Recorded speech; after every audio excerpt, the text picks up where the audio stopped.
Hey, it's me again. I'm outside the Stratum Library.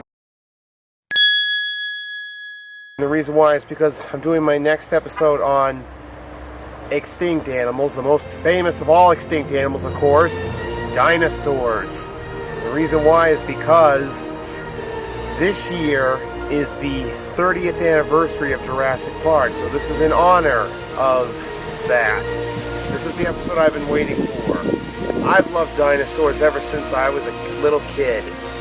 And for starters, there were 1,000 different species of dinosaurs that have been discovered so far. And scientists believe there could be 100 times more. So there could be as many as 100,000 species out there yet to be discovered. They lived on Earth for 200 million years until they became extinct 65 million years ago. And we all know they were the missing link between birds and reptiles, especially crocodilians. You see, crocodilians are more closely related to birds and dinosaurs than any other reptile because dinosaurs, birds, and crocodilians all evolved from the exact same ancestor, a family group of prehistoric reptiles that lived 250 million years ago called archosaurs. There was a split in their evolutionary family tree. They split into 3 groups. One group went one way and evolved into the dinosaurs. The second went another and evolved into birds. And the third went another and evolved into the crocodilians. And crocodilians haven't changed much ever since they first evolved 240 million years ago. So they're as close as you can get to a living dinosaur.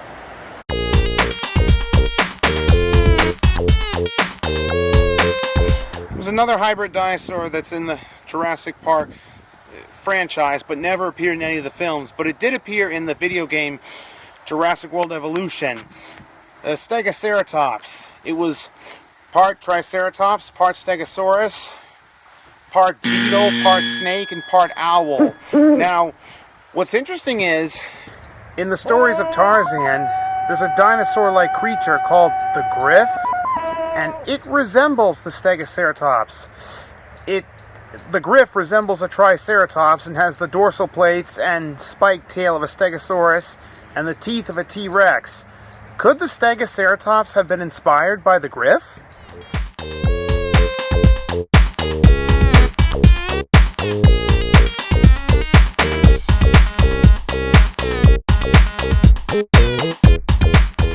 Well, of course, dinosaurs didn't play baseball, but I'm sure there were some dinosaurs that might have been as long as this baseball field. And play ball! Everybody's favorite dinosaur, which is my favorite, and also my favorite animal, is the most famous of all dinosaurs, Tyrannosaurus rex. Scientists know more about it than any other dinosaur that ever lived. And the first dinosaur ever discovered was actually Megalosaurus. It was first discovered back in 1676. So we've known dinosaurs for that long, ever since the late 17th century, even though the name dinosaur hadn't been invented yet at that time.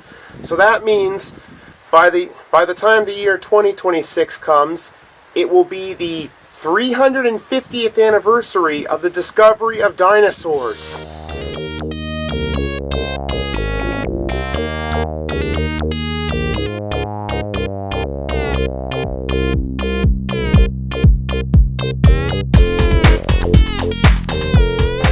Now, the fact that it's the 30th anniversary of Jurassic Park, here's something interesting you compare that to. It just so happens T-Rex could live for 30 years. You see, it was once thought T-Rex could live for as long as 60 years, but then they found the 3 oldest T-Rexes that have ever been found, Scotty, Sue, and Trix.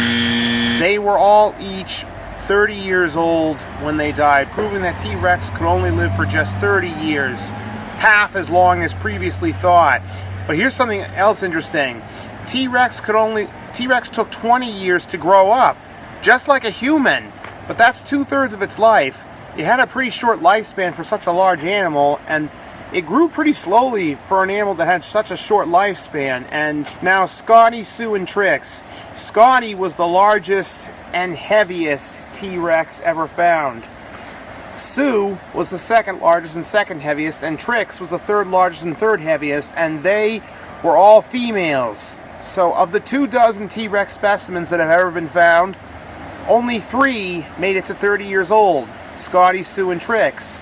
And another carnivorous dinosaur even bigger than T-Rex, called Giganotosaurus. It was once thought it could live for 120 years, but then they found out it could actually only live for just 50 years. Only 5/12 as long as previously thought. So not only was it bigger than T-Rex, it had a longer lifespan too. But although the full lifespan of a Giganotosaurus could have been as long as 50 years, and the full lifespan of a T-Rex could have been as long as 30 years, they may often have been cut short due to their violent lifestyles.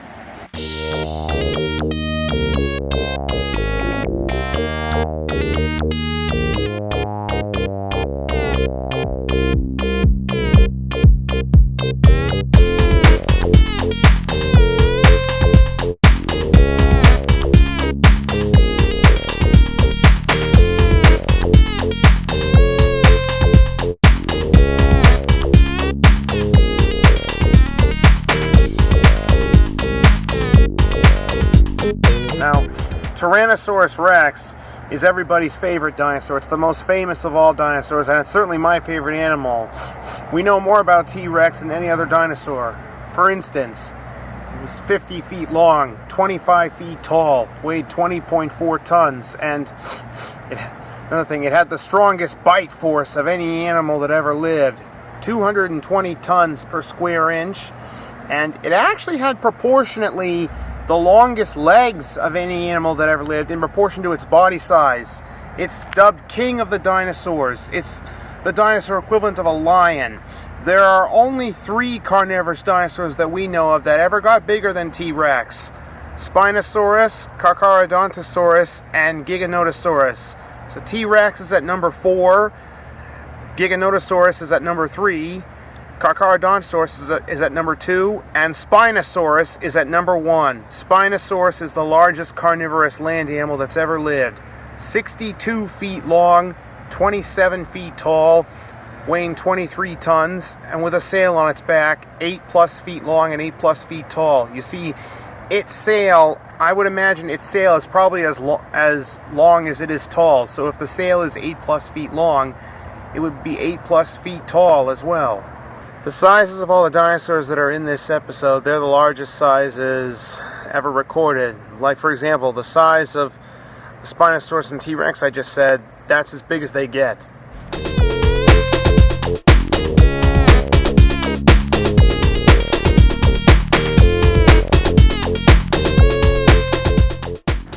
The Jurassic Park and Jurassic World franchise was the most famous dinosaur film series ever made, because the possibility of cloning dinosaurs and bringing them back to life is unimaginable. Throughout the series, several species of dinosaurs have appeared, but of all the dinosaurs that appeared in the series, only 4 species appeared in all 6 films all combined: Tyrannosaurus Rex, Triceratops, Parasaurolophus, and Velociraptor. And you bred raptors. I've seen all 6 films, and I own all 6 on DVD. They even made an animated Netflix series, Jurassic World Camp Cretaceous, which takes place between the 4th and 5th films. There were 5 seasons, 49 episodes, and 1 interactive special, and I've seen them all. And the interactive special is the latest addition to the Jurassic Park and Jurassic World franchise, and a dinosaur first appeared in the interactive special, a smaller cousin of T-Rex called Tarbosaurus, which means Tarbosaurus is the newest dinosaur added to the Jurassic Park and Jurassic World franchise. They've even made some Lego shorts and lots of video games and arcade games, and a few live-action Jurassic World shorts like Battle at Big Rock, and I've seen Battle at Big Rock as well. There was actually another dinosaur film series that started the same year and at around the same time as Jurassic Park. It's called Carnosaur. There were 3 films and 2 spin-offs, but unlike the Jurassic Park series, which is rated PG-13, Carnosaur is rated R.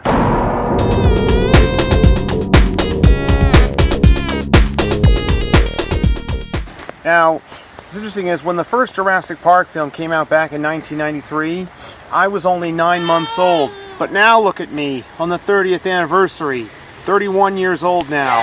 Now, the largest land animals that ever lived, the sauropod dinosaurs, first off, there were actually 5 animals in Earth's history that reached 200 feet long, which is 2/3 the length of a football field.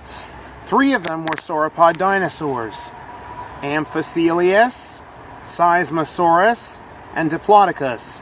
The other 2 are still alive today. They're 2 deep-sea animals: the lion's mane jellyfish and the ribbon worm. The truth is, we really don't know which dinosaur was the largest and heaviest land animal that ever lived. For years, we thought it was Argentinosaurus. That is, until Patagotitan was discovered. It was even bigger and heavier. And Seismosaurus was also the tallest animal that ever lived. It stood 90 feet tall as a 9-story building, and 4.5 times taller than a giraffe. So imagine that. A 200-foot long, 90-foot tall sauropod dinosaur would sound like the largest land animal that's ever lived. There's even another dinosaur called Brachiosaurus. Some people think it's possible that it might have even rivaled the blue whale in body weight, but who knows?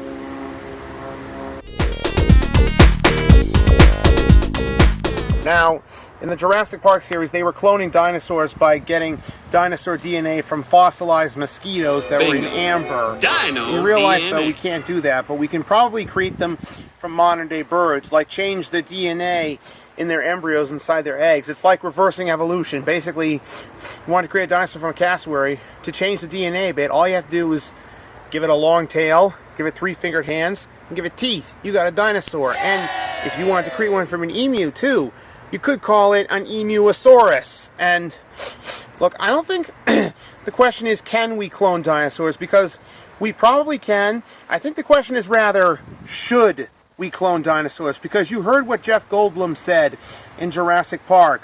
Life finds a way. Now, cloning dinosaurs and bringing them back to life is messing with Mother Nature, but creating hybrid dinosaurs, like in the Jurassic Park films, species that have never existed on this planet before, is messing with Mother Nature even more, because you're creating new species that are unpredictable. Like, there were a total of 4 species of hybrid dinosaurs and 6 hybrid dinosaurs total in the Jurassic Park and Jurassic World franchise. In the 4th film, Jurassic World, there was the Indominus Rex. In the 5th film, Jurassic World 2, Fallen Kingdom, there was the Indoraptor. And in Jurassic World Camp Cretaceous, there were the 2 Scorpius Rexes, aka the 2 East M50s. And Rebel and Angel, the 2 baby Spinoceratopses, aka the 2 baby Sinospinos. Rebel and Angel were brother and sister.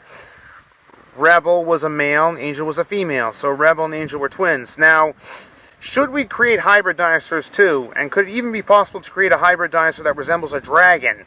Well, cloning dinosaurs and bringing them back to life is one thing. That's messing with Mother Nature, but creating hybrid dinosaurs is messing with Mother Nature even more. You're basically creating new species that have never existed before on this planet. They would basically be monsters.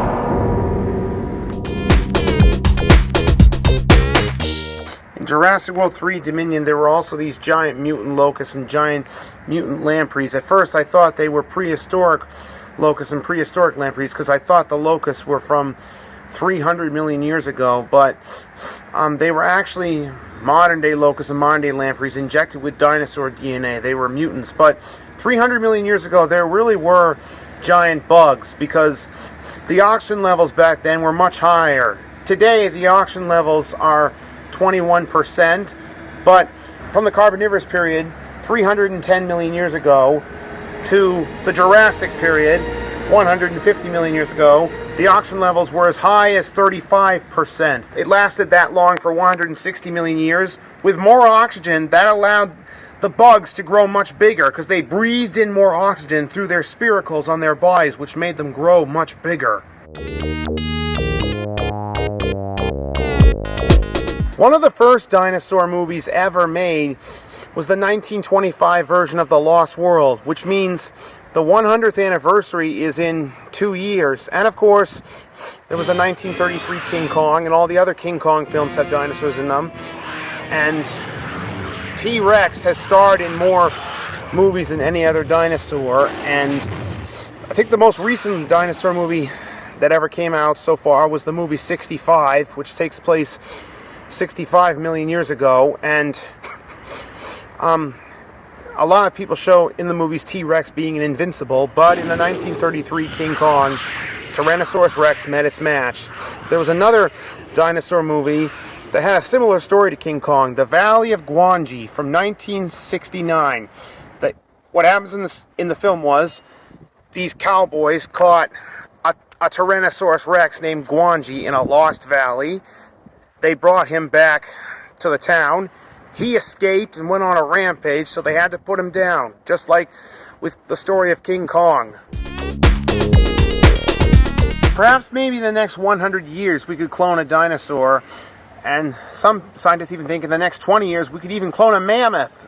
That makes sense, we could clone mammoths sooner than dinosaurs because they went extinct more recently than dinosaurs. But anyway, there were lots of dinosaur myths that were in the Jurassic Park series. Like, for example, they said that T-Rex's vision was based on movement. That isn't true. T-Rex actually had the best eyesight of any animal that ever lived. It was even more eagle-eyed than an eagle. We humans can see things a mile away. Birds of prey, like eagles, can see things 2 miles away, twice as far as we can, which means their eyesight's twice as good as ours. It's been estimated that T-Rex could see things 7 miles away, 3.5 times farther than birds of prey, and 7 times farther than humans, which means their eyesight was 3.5 times better than birds of prey and 7 times better than ours. They had better acoustical vision than eagles and hawks, and it's also been estimated they could smell things 20 miles away. T-Rex's sense of smell was 100 times better than a bloodhound's, and a bloodhound's sense of smell is 100 million times better than ours. So T-Rex's sense of smell was 10 billion times better than ours. And another myth that happened in the movies, both Dromaeosaurus and Velociraptor were both each 20 feet long, 7 feet tall, both each weighed 1/4 of a ton. That's the same length and height as Deinonychus, but twice as heavy, because Deinonychus was also 20 feet long, also 7 feet tall, but only weighed 250 pounds. But it turns out in real life that Dromaeosaurus was actually only 12 feet long, only 4 feet tall, and only weighed 100 pounds. And Velociraptor was only 7 feet long, but also 4 feet tall, and also weighed 100 pounds. It's also been discovered that in real life, Velociraptor was actually covered in feathers. And they didn't have bony hands for opening doors like in the movies. Their hands were more like primitive bird wings. Another dinosaur myth that was in the Jurassic Park series, Dilophosaurus. In real life, Dilophosaurus was much bigger than it was in the Jurassic Park series, and it didn't have a neck frill, and it couldn't spit poison. And in fact, it wasn't even poisonous at all.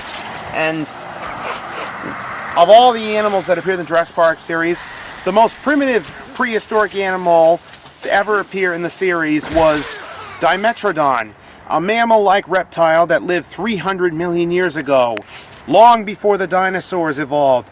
It first appeared in Jurassic World 3 Dominion, and the least primitive one was the saber-toothed tiger.